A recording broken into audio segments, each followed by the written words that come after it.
offer some words of appreciation for the United States of America and the president who's trying to save your country. Your country is in big trouble. I know. You're not winning. I know. You're not winning this.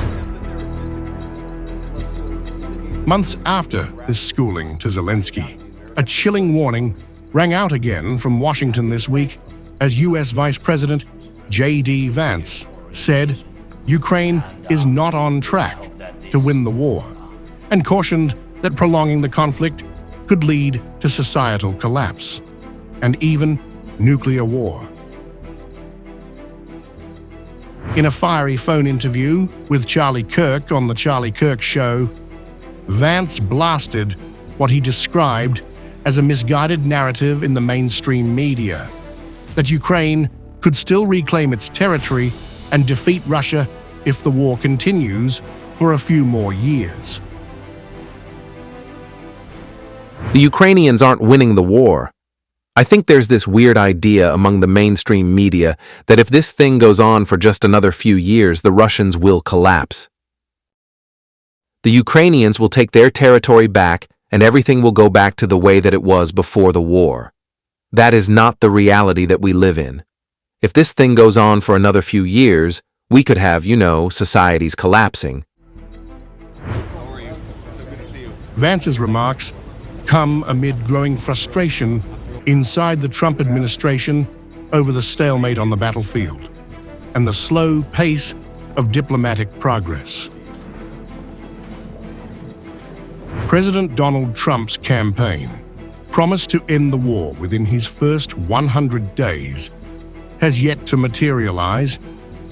Still, U.S. officials maintain that Washington is actively pushing for a ceasefire between Kyiv and Moscow. We're not there yet, Secretary of State Marco Rubio told NBC, warning that the coming week could decide whether the U.S. stays engaged in mediation or withdraws entirely. Time is running out, he added, citing mounting diplomatic fatigue. At a White House press briefing, Monday, Press Secretary Caroline Leavitt reaffirmed that President Trump remains committed to securing a long-term truce to end the violence. He thinks that he is increasingly frustrated with leaders of both countries. He wants to see a permanent ceasefire. I understand Vladimir Putin this morning offered a temporary ceasefire. The president has made it clear he wants to see a permanent ceasefire first to stop the killing, stop the bloodshed. And while he remains optimistic he can strike a deal, he's also being realistic as well. Echoing the administration's deepening concerns, Vance issued a stark warning about where the war could lead if left unresolved. The demographics of both of these countries are a nightmare. You could have millions of more people killed if this thing goes on for another few years, and it could risk escalating into nuclear war. It has to stop. Ukraine, however, remains defiant.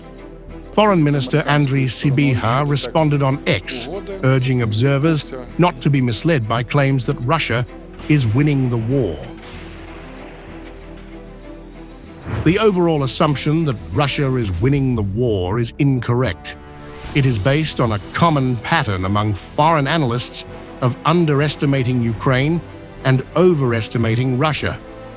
This pattern has been proven wrong many times before, but people keep falling into the same trap, he wrote. While Sybiha acknowledged that the front lines are difficult and that Russian forces outnumber Ukraine's, he emphasized that Moscow has failed to achieve any strategic breakthrough. With the front stagnant and Washington's patience wearing thin, the chasm between Kyiv's confidence and U.S. realism has never looked starker. As JD Vance warned, the war is no longer just a regional battle. It's a countdown against catastrophe.